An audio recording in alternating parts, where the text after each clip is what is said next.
everybody. Since it is 2 o'clock, I want to go ahead and get us started with our webinar today. My name is Taylor Frizzell. I am the incoming Vice President for IAEM Region 1. Before we get started with our presentation today, I just want to provide a couple of notes for everybody.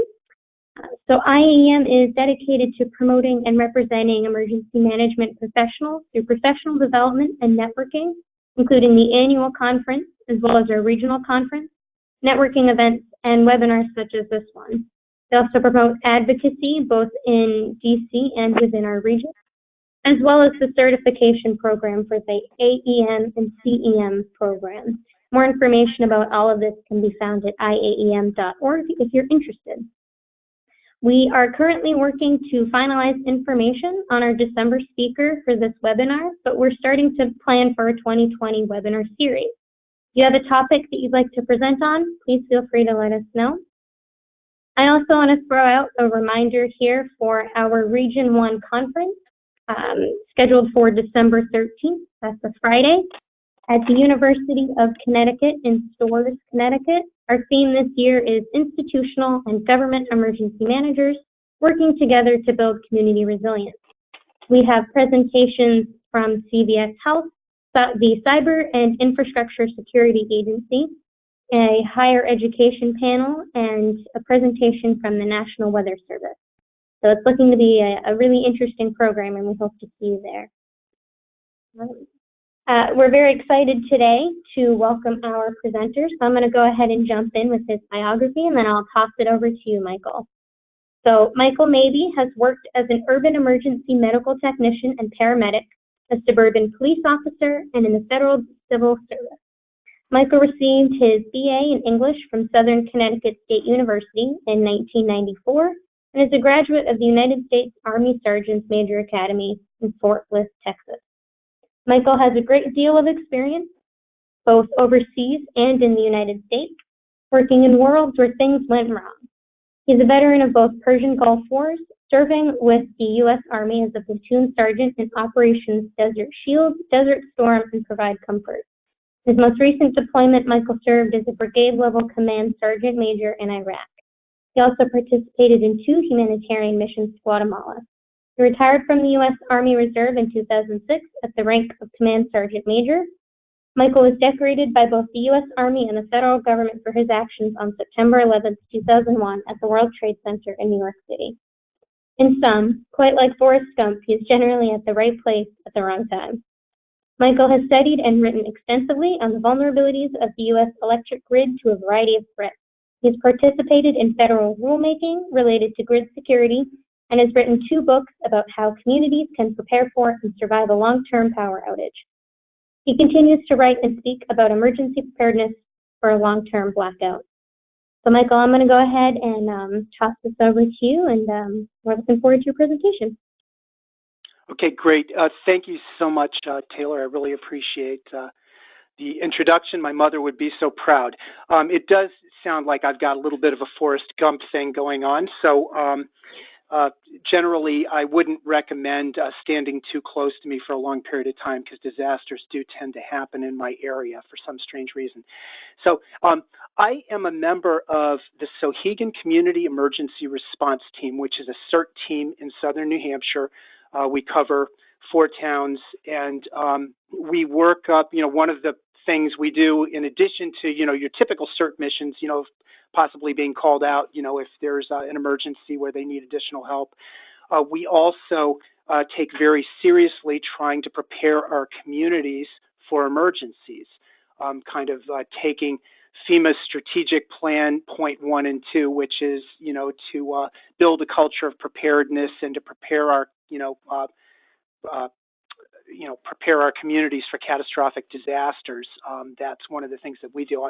I'm also a member of the Secure the Grid Coalition, which is a national nonprofit coalition of critical infrastructure and emergency management experts. And we work to try to secure the electric grid to prevent some of what I'm talking about from happening in the future, to try to get better protections in place, as well as we also advocate individual and community preparedness, being prepared for possible long-term blackouts.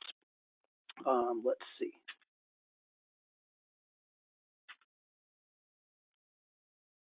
Oh, there we go. Okay. Trying to figure out how to advance the slides. Okay. There probably aren't a whole lot of people on the call who would argue this point, but we don't really necessarily think about this a lot. But the United States is not prepared for a national scale catastrophe. We've never had a national scale catastrophe in the United States. If you think about it, the biggest, baddest disaster you can think of, Hurricane Katrina, Hurricane Maria, earthquakes, wildfires, whatever it is, the biggest, baddest disaster that we can think of have been either local or regional in scale. And we've been able to bring in massive resources from elsewhere in the country. But what would happen if substantially the entire country was the disaster area? Are we prepared for this? And, I believe personally the answer is no. And not only is the answer no, but it's something that we need to think about because the possibilities are there that something catastrophic could happen. So I want to talk about some disasters that we've probably all heard of and really what we can learn from them. And for those of you who've been in the military, what I'm about to do is a threat briefing. And for the people who haven't been in the military, I apologize in advance. This stuff is going to get a little bit scary. So you may recall hearing on the news about the whole Venezuela electric grid going down in March. And, nobody really knows, why it happened. There were many conflicting reports about it. But the picture you're looking at in your screen right now are the people in Caracas, Venezuela, 5 days after the blackout, getting water from the city sewer system. Venezuela, third world country. Well, my friends, what is the United States without the electric grid? Also a third world country. So imagine, what happens if the electric grid goes down nationally. So Venezuela is a cautionary tale because the people became very desperate very, very quickly. And, maybe we didn't pay as much attention to what happened in Venezuela because it's not America. But in America, Hurricane Maria, if you recall, Hurricane Maria wiped out the entire electric grid in Puerto Rico. And, we knew it was coming. We could be as prepared for it as we could possibly be, and it was still that bad. Now, as a result of Hurricane Maria, people were without power for months. And it's very hard for most of us to imagine. The longest I've ever been without power in the United States was 11 days during an ice storm in 2011 in Connecticut. Most of us probably have been without power for, a couple hours, a couple days, maybe a week at the most. But can you imagine, the people of Puerto Rico being without power for months? And not only that, but a lot of people don't realize many people in Puerto Rico were without potable water for months. They were drinking water from contaminated or questionable sources, even though we're bringing in massive resources from everywhere else in the United States. It was still this bad. Now, for a long period of time, the casualty count in Puerto Rico stood at 64 for Hurricane Maria. Much later, that got upgraded to over 3,000. The fact of the matter is we will never know for sure how many people died as a result of Hurricane Maria, but the 64 were probably people who died as a direct result of the storm, falling trees, electrocution, the typical things that, people would, suffer fatal injuries from in a hurricane. But the rest, when we're talking about, 2,000, 3,000, 4,000, we'll never know exactly for sure how many people died as a result of Hurricane Maria, but these are people that died as the result of the loss of the infrastructure, as a result of the loss of the electric grid, the loss of the medical system. These are people that died as really a result of the loss of the electric grid, as kind of the primary cause. So it's really kind of a, real cautionary tale for us. Let's look at some other blackouts we've had in the past. And here's another Forrest Gump thing for you.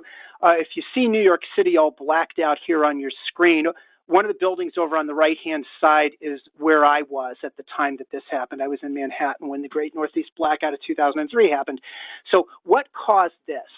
this is really scary because what caused this blackout of 55 million people, 45 million in the United States, 10 million in Canada, literally started out from a tree branch in Ohio contacting some electric transmission lines. And then from there, it's complicated. There was mechanical failure, human error, computer error, a whole host of things that led to a cascading outage of the entire northeastern United States and part of Canada, literally from a tree branch in Ohio. Now, interesting note from this, after that blackout happened, after the Great Blackout of 2003, there were congressional hearings, subpoenas flying. This can't happen. We have got to have mandatory standards in the electric grid. So they decided that, having a tree trimming standard would make sense so that this doesn't happen again. How long did it take from the Great Northeast Blackout of 2003 to get a tree trimming standard for the electric grid? It took 10 years. It took a decade to get a tree trimming standard. I'll talk a little bit more about this, but let's talk for a second about what is the electric grid. We've all heard that term, but a lot of people might not really understand what the electric grid is. So the electric grid, first of all, is the most amazing machine in the history of mankind. It's by far the largest machine in the history of mankind. It's been built over many, many generations. Nobody owns the electric grid. There are 3,000 different companies that own little pieces of it. And amazingly enough, the federal government doesn't have, the ability to tell the electric grid what to do or to harden itself against specific threats. The electric grid is largely self-regulated. I'll talk a little bit more about that in a minute. But so the electric grid is basically 3,000 different companies, public sector and private sector companies involved in the generation, distribution, and transmission of electric power.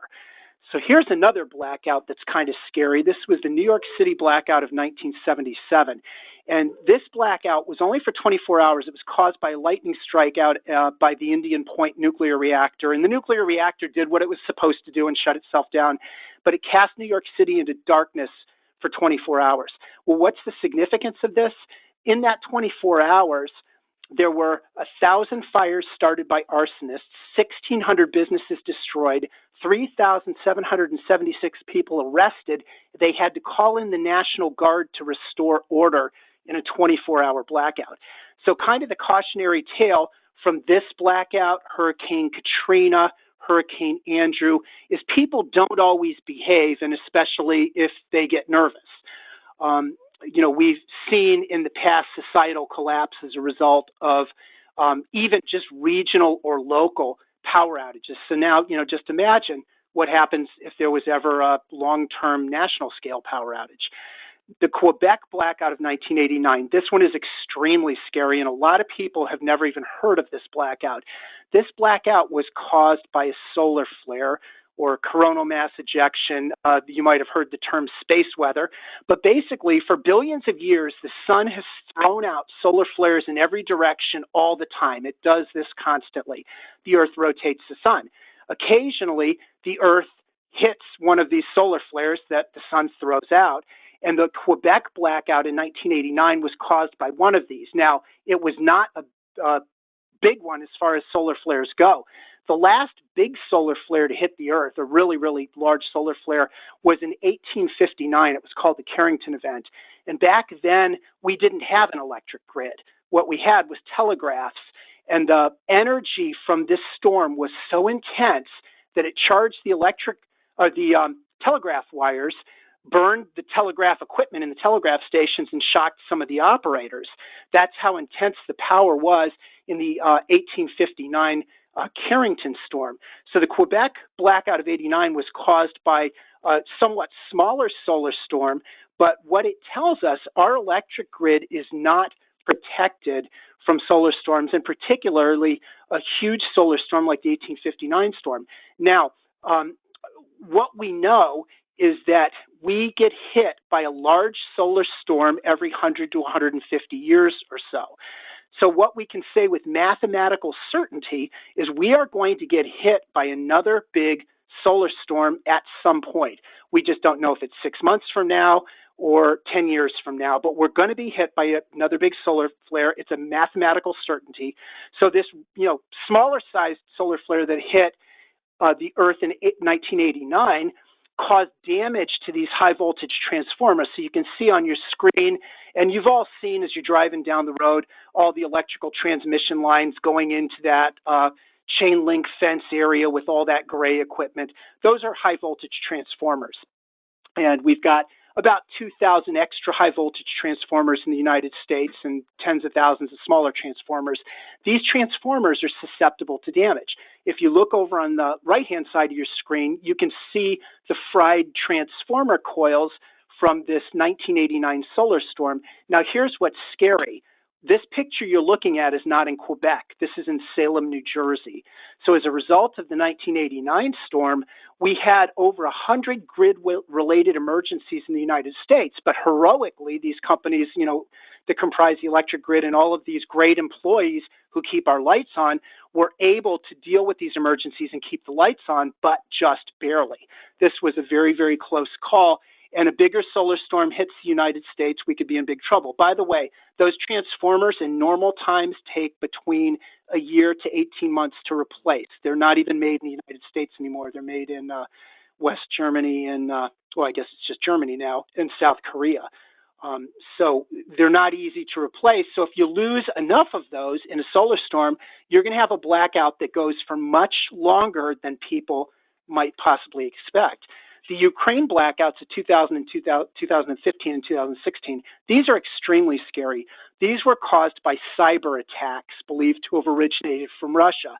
So the Russians planted malware on the Ukrainian power grid that enabled them to shut off the equipment on the grid.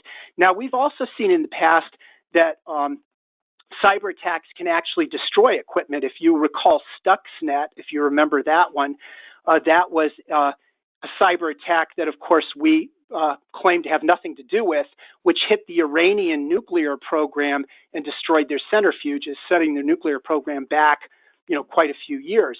But a cyber attack can not only do mischief like just turn stuff off, it can also damage equipment.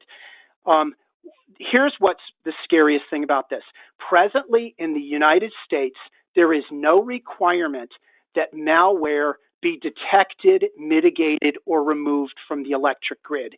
You heard me correctly. This doesn't make any sense.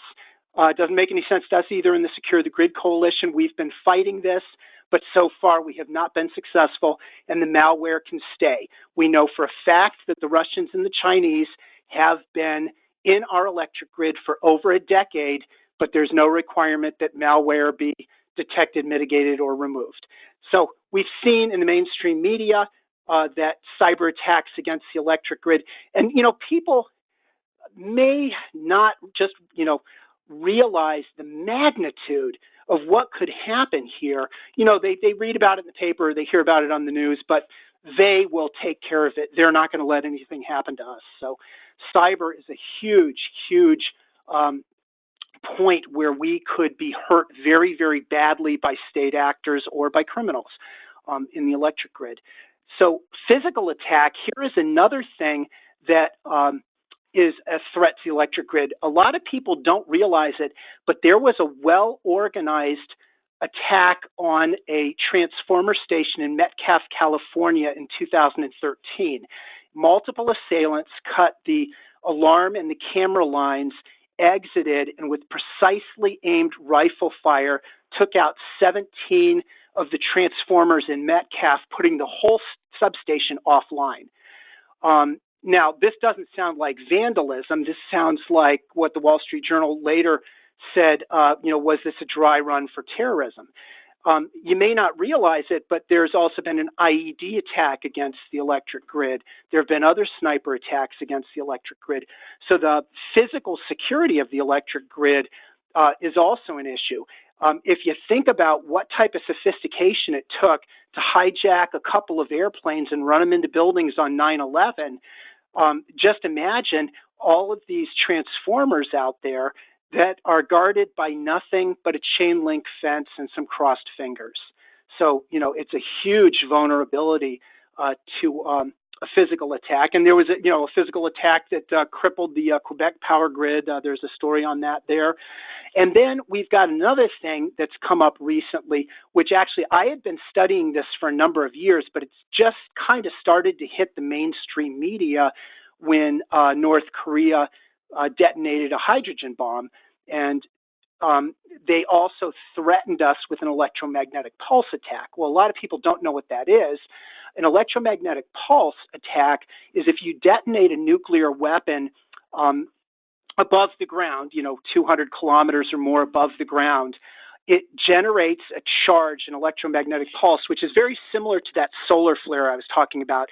It can be transmitted along our transmission lines, and it can fry the equipment like the high voltage transformers, which are not easy to replace. So literally, with one nuclear weapon, you can damage a great deal of the electric grid, depending on, where it's set off and the height and everything like that. So this is another threat to the electric grid. We know for a fact that the Russians and the Chinese are capable of doing this, and it's in their doctrine. Whose doctrine is it also in? The Iranians. The Iranians have talked about using an electromagnetic pulse attack against the United States. Now, there are some people that believe Iran already has the bomb. I'm not going to speculate on that, but, there are people that believe they do, the people believe that don't. We do know North Korea has the bomb. And, the main argument I hear is people will say, well, nobody would do an electromagnetic pulse attack against us because we would retaliate. That might work with the Russians and the Chinese. I'm not quite so sure how reasonable or rational Kim Jong-un is or the Iranians. But what I know is that there are 52 missing nuclear weapons. Not a lot of people know this, but it's unclassified.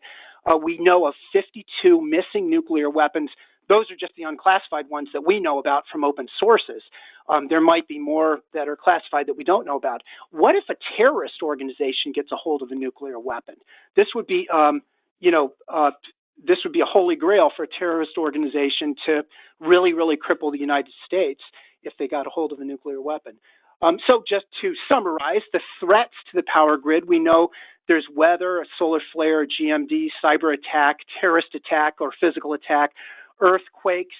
Pandemic is actually listed by the Department of Energy as one of the threats to the electric grid. Why? Because you got 3,000 companies that comprise the electric grid, and if enough people get sick and don't come into work, you have to start shutting things down. So the electric grid could be very, very vulnerable. And we have not had a good pandemic. Listen to you, Michael. We have not had a major pandemic in the United States since 1918, since the Spanish flu. There are many of us out there who believe that Mother Nature still has some tricks up her sleeve and a pandemic is a real possibility that could happen. EMP weapon, human or computer error, or a tree branch or a squirrel. These are all threats to the power grid. Now, what people might not realize is that, number one, the companies in the electric grid, they are required to report disturbance events to the Department of Energy. I recently did a study, I know I have issues. So I did a study. I pulled all of the reports, which are known as OE417s, all of this data from the Department of Energy, and put it together to try to figure out what kind of are the threats to the electric grid.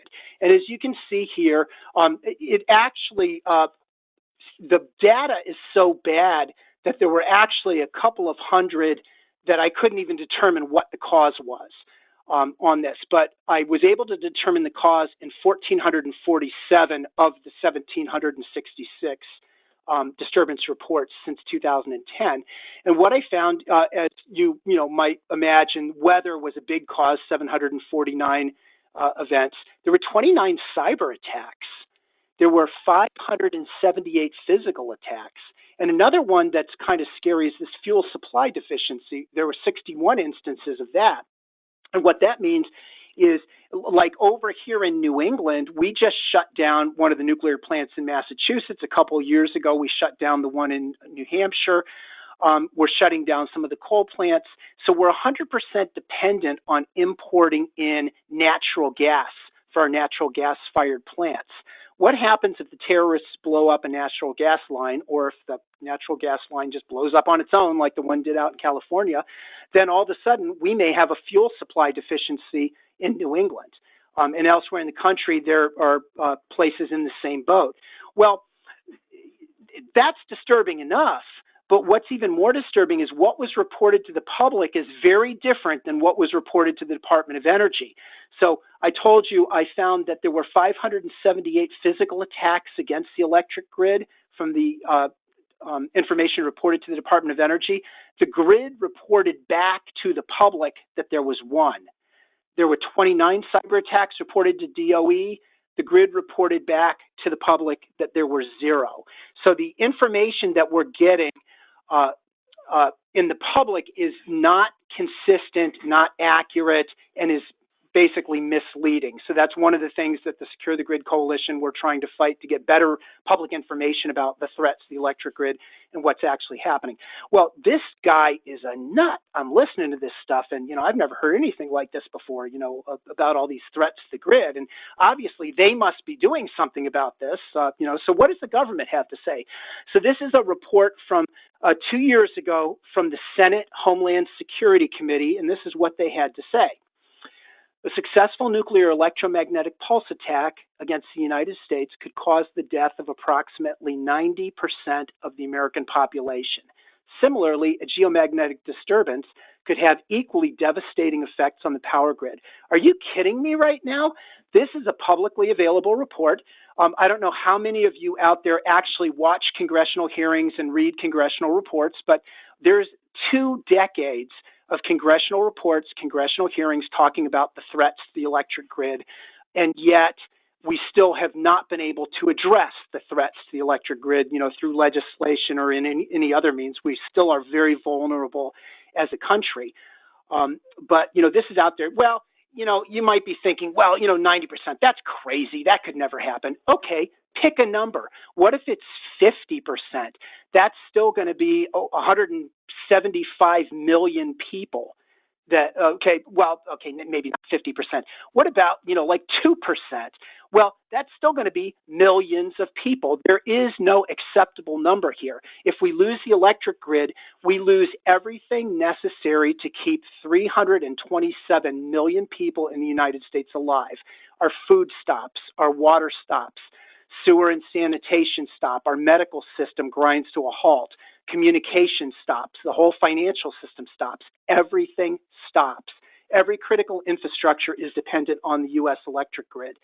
Well, why can't they fix grid security? I get asked this question all the time. And, what I can tell you, and you can draw your own conclusions, number one, the grid is self-regulated. And the regulatory structure is mind-numbingly complex. There are more than 60 state, federal, and quasi-governmental regulators involved in this. They often have conflicting agendas. They often don't communicate. The federal government has no direct authority over the electric grid. It's got some indirect authority over one part of the electric grid called the bulk power system, but that's only indirect authority. The federal government cannot tell the electric grid to harden itself against threats. And state governments only covered the distribution and sometimes the generation in their states. Nuclear plants, of course, would be covered by the Nuclear Regulatory Commission, which is a federal agency. So the whole regulatory structure, I don't see how on a good day this could work. And it hasn't worked when it comes to grid security, in my opinion, after many years of studying this issue.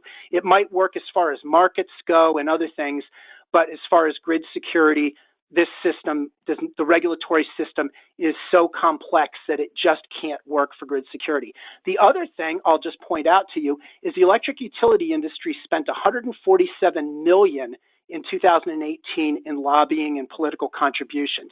There are 2 congressional committees that have oversight over the Federal Energy Regulatory Commission, which is the only federal agency that has any authority whatsoever over the grid, and their authority is only indirect.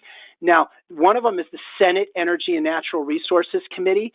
The average committee member got $145,000 in donations from the electric utility industry in 2018. Now, there's also a House committee, which is the House Energy and Commerce Committee, and the average committee member on that committee from the electric utility industry got $57,000. So there's a great deal of money going in. They're self-regulated. They want to stay self-regulated.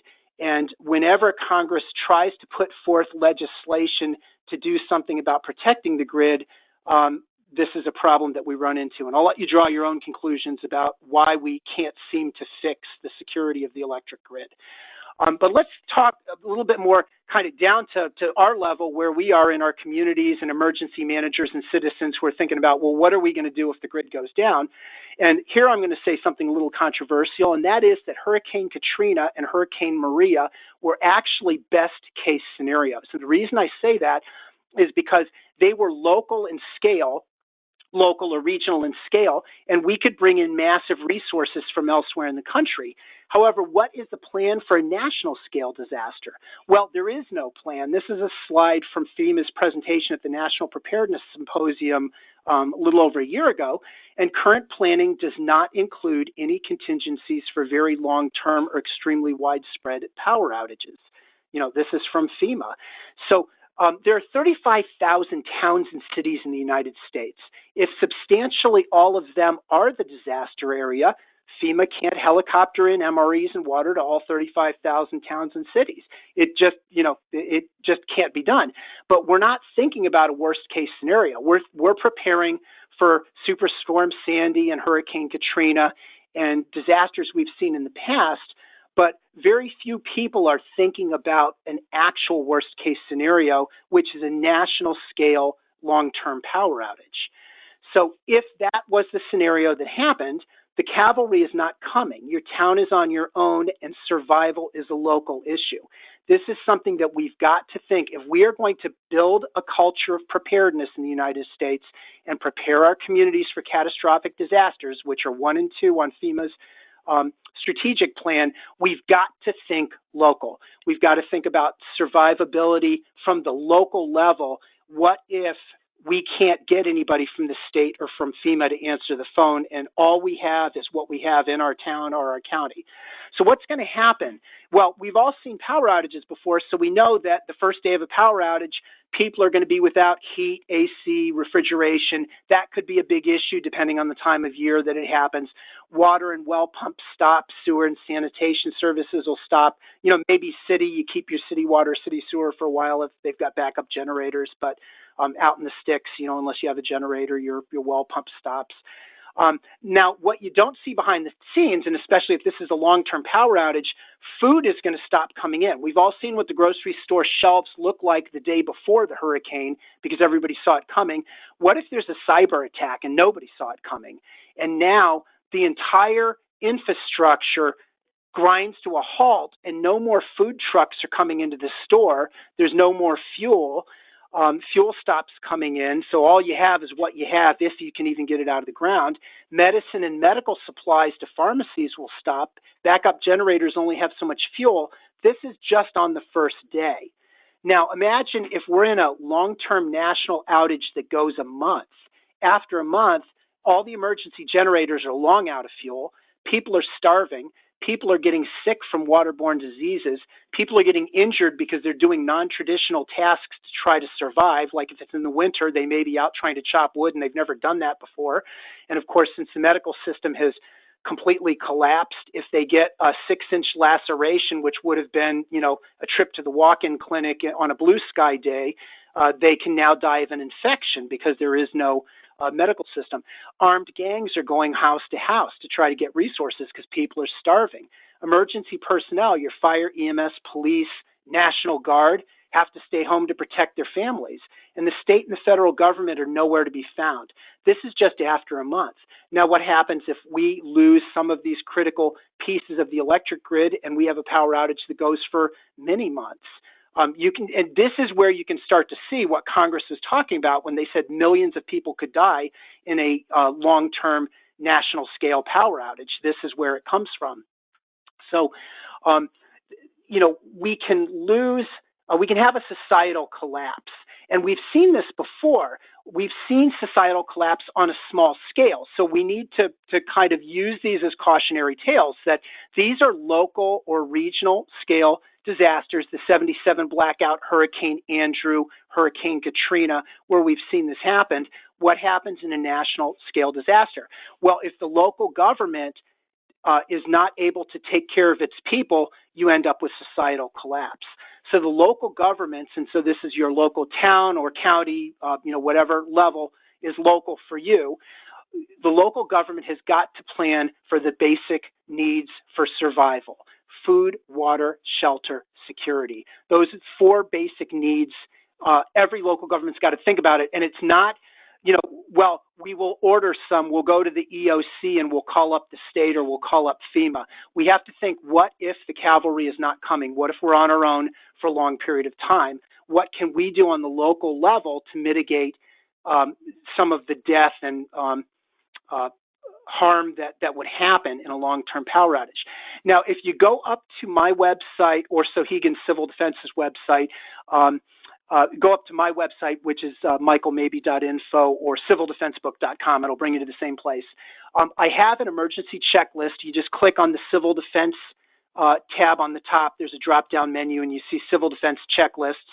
If you go up to SoheganCivilDefense.org, we have also the same checklist. Over on the left-hand side, you'll see emergency checklists, and then you've got the Sohegan CERT emergency preparedness checklist. So you can download this. I encourage you to download it, use it in your communities, put your CERT name on it. What we did here is we actually came up with, it's a trifold brochure. So, it tells a little bit about our CERT team, how you can join, and of course, how you can donate. And on the inside, it's got an emergency preparedness checklist, and our goal is to try to get this into every single house in our communities, and that's a great goal for a CERT team or an MRC, whatever your local preparedness outfit is. And this gives you some basic things on food, water, shelter, and security, including some things about, how to purify water, which, one of the main things we will be at risk of dying from is waterborne diseases, because once our well pumps stop, people, may turn to unsafe water sources, as we saw in Puerto Rico with Hurricane Maria, and as we saw in Venezuela with those power outages. People need water, and they'll go to unsafe sources. So this kind of tells you what to do about that. So I would encourage you to download this checklist and use it yourself for you and your family, but also get it out into your community. Talk to your emergency manager. Say, hey, how can we get this out into every house in the community? So food, so food, water, shelter, security. Food, there's some things we can do. A lot of stores don't even have a generator. Why? Because they have an insurance policy. So if there's a blackout and the food spoils, they file an insurance claim. Well, that's not going to help us in a long-term power outage. So we may want to, find out if our stores do have generators, and if not, try to figure out a way that we could prevent the food that we do have in our local assets, our local stores, from being spoiled or looted. We can also store food either individually as families. I mean, FEMA for years have been telling us to have 72 hours worth of non-perishable goods. Most of us probably listening in on this call have been in power outages for over 72 hours. And, the good people in Puerto Rico were in power outages for months. So we certainly want to encourage people to, have enough food to survive for whatever time they think is prudent for their family. And we also have to think about it as a community. Can we store food? We used to, back in the old civil defense days, we used to have food and water stored in our fallout shelters. So we've done that before. We just stopped doing it. But maybe we need to think as communities about storing some food, for an emergency. Also, producing food. That's something in a long-term power outage. If you talk to anybody that lived through the Great Depression, they will tell you that if you didn't garden, you didn't eat. So, producing our own food, local garden clubs, this is where they can come in. We can partner with them and give classes on, how to garden, on aquaponics, on ways to produce food. Water. We have to be able to protect water sources. These are all things we have to think about ahead of time. If Yogi Berra was an emergency manager, I am quite convinced he would have said that pre-disaster mitigation is best if it's done before the disaster. Now, water is a great example of that, because water is something that we can, in most areas of the country, do a lot to mitigate waterborne diseases and mitigate death if we think about it ahead of time. We have to think about ways to protect water sources. We also have to plan ways to purify water, and the local communities could store some calcium hypochlorite, aka pool shock, which stores for a long time, and you can make a bleach solution out of it to use to purify a great deal of water. Also, we can teach people about baler buckets. Baler buckets are a way that you can get water off grid out of a conventional well in your backyard. So I would certainly encourage you to Google baler buckets and look into it. You can either build one yourself or you can order one online, but that's a great peace of mind to have in your garage. Now, shelter, most of our houses were built to use electricity, and they lose a lot of their shelter capabilities when the grid goes down. The heating, the cooling, all depends on electricity. Even if you have oil or gas heat, it still needs electricity to run the furnace. The sewer and septic needs power. Even if you have a septic system, you need to have water in order to flush the toilet. And also cooking. A lot of people have electric stoves. I have a gas stove, but Murphy dictates that my propane tank outside is going to be down to a quarter when the apocalypse happens. So you have to always kind of think worst case scenario. So, I think if the power goes out, I'll probably be okay a little while on propane, but, probably not for as long as I would like to be. There's a lot of things about shelter we need to think about because a lot of the people in our communities aren't thinking about this. They're thinking that a power outage is an inconvenience. They're not thinking that it's deadly. But if we have a cyber attack in January, we're going to have a humanitarian crisis on our hands. Security. We don't think about this too much, and it's not something that's talked about too much in kind of the emergency preparedness thing, but I have 6 police officers in my town on a blue sky day, which is enough for what they have to do, and if something big happens, they can call in for backup. The fire departments think the same thing. If it's too big for us to handle with the equipment and personnel we have, we can call in for backup. But, our normal security is we dial 911. If we see something, illegal, immoral, or unethical, we call 911 and they come and take care of it. But what happens if you call 911 and nobody answers? So we have to think as communities about security. What are we going to do in order to keep looting down, in order to keep criminals from coming in and, robbing our citizens? What are we going to do about security? And that's something that you have to think about ahead of time. It's not something that, I would recommend you can just think of after the fact. There's some other considerations: medical, communication, sanitation, safety, power, fuel, and most importantly, I think, maintaining democracy. If your town government can take care of food, water, shelter, security, or at least has answers, at least has communications, at least stays effective, then you stand a better chance of avoiding anarchy or societal collapse. So you want to think about making sure that your local government stays effective and can answer people's questions. I talk a lot about civil defense. A friend of mine, Preston Schleinkoffer, out at Civil Defense Virginia, calls this continuity of community, which is a great term, I think, that he coined. We all know about continuity of government, keeping the government going if there's a disaster or something happens. But what we're talking about here is continuity of community. We're talking about the local government remaining effective, having plans and solutions. We know what the issues are. We know food, water, shelter, security, and medical communications. We know what the issues are going to be if we lose the grid. But what are we going to do about it? We have to think about that ahead of time. We have the needed skills and resources in most of our communities. Most of your communities, you've got doctors, you've got plumbers, you've got electricians, you've got nurses, you've got engineers, you've got all of these people with all of this knowledge, but we don't know where they are right now. So we want to be able to identify this ahead of time. And, one of the common things I hear when I talk about this is, well, we don't have a budget for that. And that's very true. The emergency management budget in the town I live in is $500 a year. So we are supposed to prepare for the apocalypse on $500 a year. Nobody's got the budget for this. But there are other things that you can do to think about, for example, starting a nonprofit civil defense or emergency preparedness organization where you can solicit donations and, find other resources besides what's not coming down from DC anymore in terms of resources. But if you're waiting around for resources to build a culture of preparedness, I have to say you're wrong. We cannot wait for DC to, for money to come down from DC like manna from heaven. We've got to get on this right now, immediately, and start preparing our communities for catastrophic disasters. We've got a lot of resources, a lot of experts, and we can plan and solve these problems as a community. Quick plug for my group, the Sohegan CERT team. We started when we noticed that the CERT teams weren't getting any money anymore for several years, and we were lacking in equipment and things that we needed. So we started a nonprofit, which we call Sohegan Civil Defense.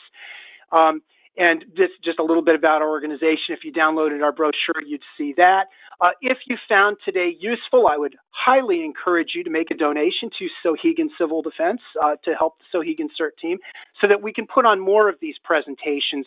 I'm doing presentations all over New England about this, now all over the country, and it's very, very helpful.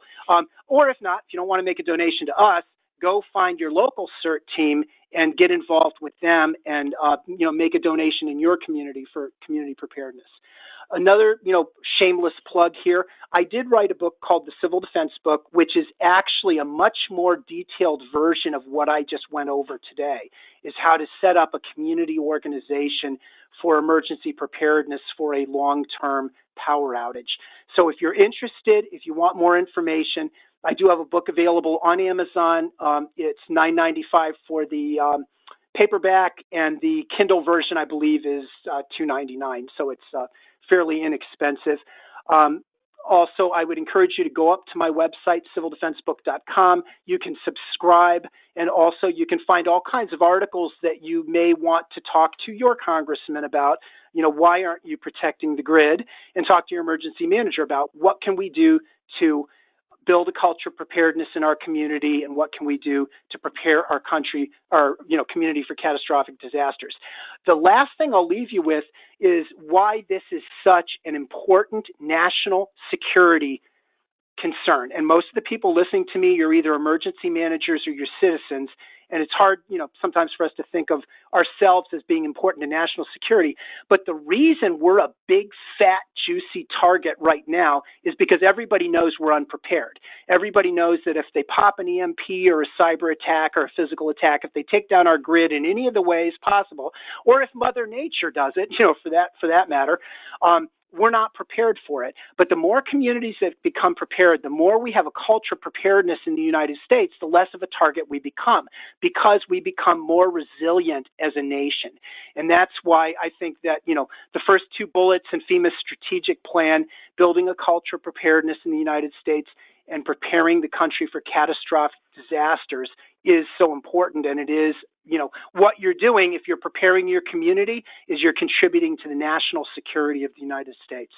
I really appreciate everybody's time coming into this webinar today, and I believe we're going to have some time for some questions. Hi, Michael. Thank you so much. That was very interesting. Thank you so much for the presentation. I think that you presented a lot of really great points. And, if you do have some questions, please feel free to drop those into the chat box, and we'll make sure that we get those answered for you. So the first question I have here is, so here in the Pacific Northwest, emergency managers and the media seemingly are only focused on the Cascadia subduction zone, earthquakes, or tsunami. While they're very critical for sure, the Cavalry will be coming. So why is it that a long-term grid down event, exponentially much more catastrophic, is not discussed, reported, or apparently planned for anywhere in our country? And I think you kind of touched on this, but maybe, a couple of sentences absolutely. to kind of wrap that up. It's a great question, but in this country, we are always, for some strange reason, preparing for disasters we've seen before. We're not preparing for potential disasters like a loss of the electric grid. It's hard for me to really think of why that is, but it's something that all of us can do something about. If we have tabletop exercises in our community focusing on this, and we raise it up to our Congress and raise it up to FEMA, we need exercises on the local level about a catastrophic long-term disaster where we're not getting any outside help, maybe we can start to get the word out. Now, I will say that FEMA has been looking more and more at long-term power outages, but the problem is FEMA is not the first responder. FEMA is not the one that really needs to be, they need to be focused on it for sure, but we have to be laser focused at the local level. And, you've got to talk to your emergency managers about, not only do we have to worry about tsunamis and earthquakes, but we also have to worry about cyber attacks. We also have to worry about solar weather. We have to worry about physical attacks. We've got a lot of other things. But really, all of our disasters, one of the things they always have in common is power outage. So preparing for a long-term power outage not only prepares you for that, but it prepares you for hurricanes, it prepares you for tornadoes, it prepares you for all ice storms, all these other possible disasters, earthquakes. So preparing for a long-term power outage, I think, is probably one of the best things we could prepare for, because it's going to help us with any other type of disaster that comes along. Hope that answered it somewhat. No, I think that's great, and I think that it's a good point. And unfortunately, I think like a lot of the planning too, it does fall down to the local level and the communities to kind of do our part in making sure that we're all prepared individually. So I think that that's an excellent point. Do we have any additional questions? Please feel free to put those into the chat box. I'll give people another minute or so just to drop those in there. And while we're pulling a couple more questions, if anybody has any, just a reminder too about the conference coming up on Friday, December 13th at the University of Connecticut down in Storrs. We would love to see you there. Please feel free to go to IAEM.org to register there. And then if you are also interested in doing a webinar like Michael's, please feel free to send us an email to iaem.r1@iaem.com. We are looking to fill up our 2020 spots. So if we don't have any additional questions, that was great. Thank you so much, Michael, for joining us today. And thank you all for joining the webinar. Please feel free, if you do have any additional questions following this, reach out to us and we'll make sure that Michael gets those. But if that's it, I think great. Thank you so much for having me. Yeah, no, and thank you. We really appreciate it. It was a great presentation. So we'll give everybody 8 minutes back into their day. Thank you so much again for joining us, and we hope we'll see you down at the University of Connecticut.